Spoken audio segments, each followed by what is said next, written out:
In this video, I got a little unboxing to do with you guys, and then I'm going to talk about this idea of what makes a book valuable in the market.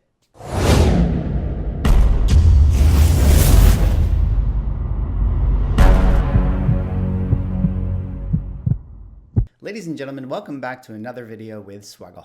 And in this video, I got a little unboxing I'm going to do with you guys, and then we're just going to kind of shoot from the hip and talk a little bit about this idea of, what makes a book valuable. Because as you guys may have been able to tell from the thumbnails, there's a certain couple of books that got super hot in the market recently. I'm not going to go into why they got hot in case you're out there and you don't want to know anything about spoilers. So maybe this is not the video for you if you don't want to hear spoilers. I'm going to try to tiptoe around the idea. I'm just going to be talking about these two particular books in tandem as to why they are not explaining why they're hot, but actually just explaining, the differences between them and talking about them more from like a financial perspective. Because, it's really interesting to me that, the books prices right now that are being sold on eBay for these two things are, not to say that they're even, but they're a lot closer than you would think that they would be. And that kind of begs the question as to, what really is valuable in a key book? Is it, a first appearance? Because that's usually what, we as comic collectors believe is the thing that is valuable. It's like a first appearance of a character. That's the thing that we all want to own. Or is it, are there other, variables in play with regards to a book's value? But before I get into the topic for today, if you guys could drop me a like or a comment or subscribe if you're enjoying the content, help support the channel, do one of those things. But before I get into the discussion for today, and again, I'm just might be a little bit rambly here because, I didn't overly prepare, but I do have some things I want to kind of talk about and show you guys. But I feel like this is a really big, discussion for a future video eventually that we'll have to dig into. But before I get into that, I got to do this unboxing. Don't be too surprised. It's nothing that special. It's a cool book though. And it will set up our conversation for today, which is, it is really interesting because, as I had picked up this book, this other, kind of news event had happened. And then that sort of made this book kind of an interesting point of discussion with regards to, what's currently going on with the books that I likely put in the thumbnail. So it's kind of an interesting comparison. So we'll just open this up here. Of course, I will take it slow and not cut the book or my fingers. That would be bad if I cut myself on camera. Okay, okay, this is like the weirdest Gemini mailer. This is like not a Gemini mailer. But like cut in a way. Oh, I see. It's the USPS. Folded kind of like a Gemini mailer. Interesting. Okay, all right. That goes away. This goes here. This goes here. I got this thing sandwiched together. Okay. Well, that kind of makes it hard to show you guys. It's double boarded right there. So I gotta have to take this off, pull this off here.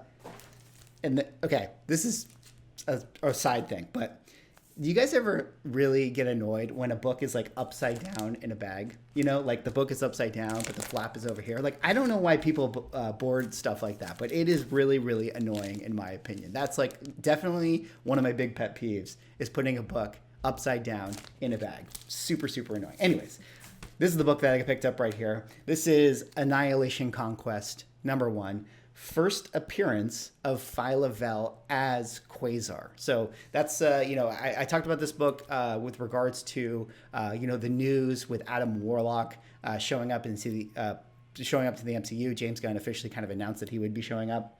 And because of that, that sort of got the speculation in my mind going. And to me, I started to think, of all the characters that are from the Abnett storyline, that sort of Guardians of the Galaxy iteration, we've seen a lot of them come into the MCU. The only one we haven't seen is Phyla-Vell, and Phyla-Vell really is Quasar amongst that group. So a lot of people think that we might be getting, the Wendell Vaughn Quasar in the MCU.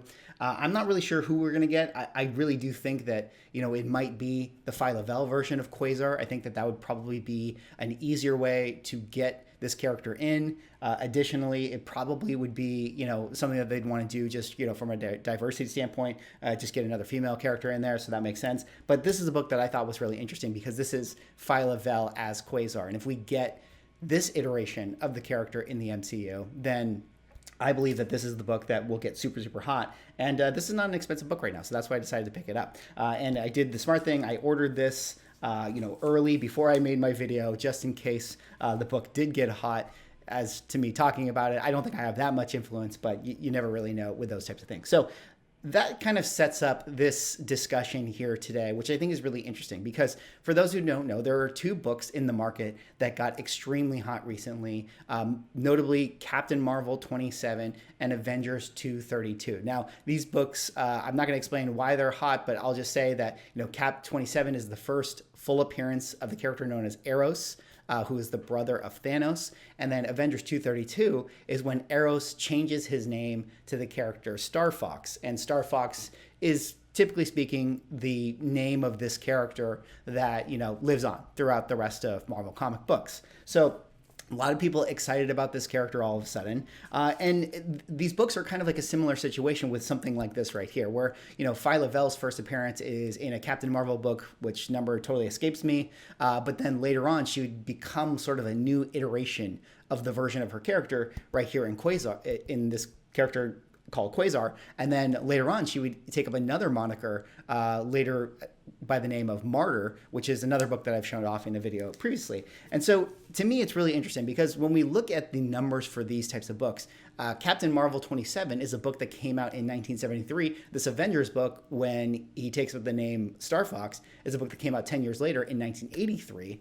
And right now, the prices, not to say that they're the same, but they're a lot closer than you would think that they would be. And that kind of is interesting because you would think that the Captain Marvel 27 book, which is known as his first full appearance, would be the one that people would be spending their money on. But it feels like the Avengers 232 book is really the book that, at least in terms of volume, and, volume is one thing. Obviously, there's going to be more copies. It's a newer book from 1983. At least in terms of volume of sales, that seems to be the one that, the market has really, really shot towards. And that's interesting because in comic collecting, we all value, first appearances as the thing to own for a particular character. If we want to own, a book that is going to increase in value, generally speaking, we all say go get the first appearance. But, to me, it feels like there's other factors in play as to what really makes a book valuable. And just before I kind of go off into my, soapbox about it, let me just kind of show you guys some numbers that I think are interesting just to talk about these two books in tandem. So here you see, this is some kind of recent sales for, the Captain Marvel 27. This thing had been flying off the shelves, so to speak. But you just get a sense of some of the numbers here. You can see, 78, 48, 47, 72, 50, 125, 39, the slash price. We're not going to count that. That one's torn. $90, $35, $75, $99, $125, $118, $80, $62, $99, slash price $129, $110, et cetera, et cetera, et cetera, slash price $150. So let's just call this, anywhere from $100 to $120 if you're counting shipping as part of the equation here. And then we look at some of this, the prices for Avengers 232, and we can see, here's a 45. Here's a 70. Look at that. A 70. Here's a 30. Here's the slash price for 40. Slash price 85. Here's a 40. Here's a 54. Here's a, maybe that's a 90. Here's a 40. Here's a 45. Here's another 45 slash price. Here's a 30. Here's a 60. Et cetera, et cetera. Here's a 50, here's a 54, et cetera, et cetera. I mean, there's so many different versions of this book being sold, but typically speaking, I would call this maybe a $50 book or so. Maybe it's a $60 book, depending on how you want to count, the pricing and things like that. As far as like this conversation is concerned, certainly the Captain Marvel 27 book is selling for higher overall. But when we're looking at, what the market is flocking to, what everyone feels like they want to own, it definitely feels like the Avengers 232 book is the one that is like sort of the go-to book. And that to me is kind of where the rubber hits the road in terms of like what really makes a book valuable. Because, for me, first appearance is just a title, right? It's just a title and a potential reason as to why we as collectors would want to own a certain book. There's many reasons you would want to own a certain book. A cool cover, it's the first appearance of this character. It is a significant moment when this character did such and such, or this character took up their iconic costume, or took their name Starfox, etc. So these are all just labels as to why you might want to own a book. But really, they're just ways, to sort of navigate us as collectors to, find the book that we really, really want to own, the one that we desire to own. And ultimately, what makes a book valuable is going to be, the demand that it has in the market. And typically speaking, what causes that demand is, that book's relevance to pop culture. So if we have the MCU going on and we have things like a certain storyline taking place, or a certain character playing a role in a film, or, this book's plot line being adapted, or whatever the case may be, that's usually the book that, has the eyeballs that people want to get their hands on. And I think in this current situation between these two books, what we're seeing is that the title Starfox is probably the one that is going to be utilized, maybe for a certain character that we're not going to talk about why this character is popular, but Starfox seems to be the title that people really, really identify with that character. And that's the thing that people want to, at least get their hands on or own. And that's a reason why that book is getting hot. So this to me is really, really interesting. And then it just kind of kind of begs the question of some other examples of things that are in similar situations. So I kind of wanted to talk about, this interesting dichotomy between, the first appearance of him and the first appearance of Warlock. And that's something that is kind of a similar situation here, right? Where we have, this first Eros and versus first Starfox. But if we look at things like Marvel Premiere #1, right? This is the book from 1972, the first appearance of him becoming Warlock. And then we have, Thor 165, which is the first full appearance of him. Now, this is kind of a similar situation where, him was the version of a character before they became sort of their known named version. And in this book right here, Marvel Premiere #1, this is when, Adam Warlock would become Adam Warlock, and that's the character's name that we all kind of know, and that's one of the reasons why this book, is so desired. But for all intents and purposes, the market really, I think for the most part moves towards Thor 165, at least in terms of the values are concerned, because this is the first appearance of the character, period. Now, I have two grades pulled up right here. This is a 7.0.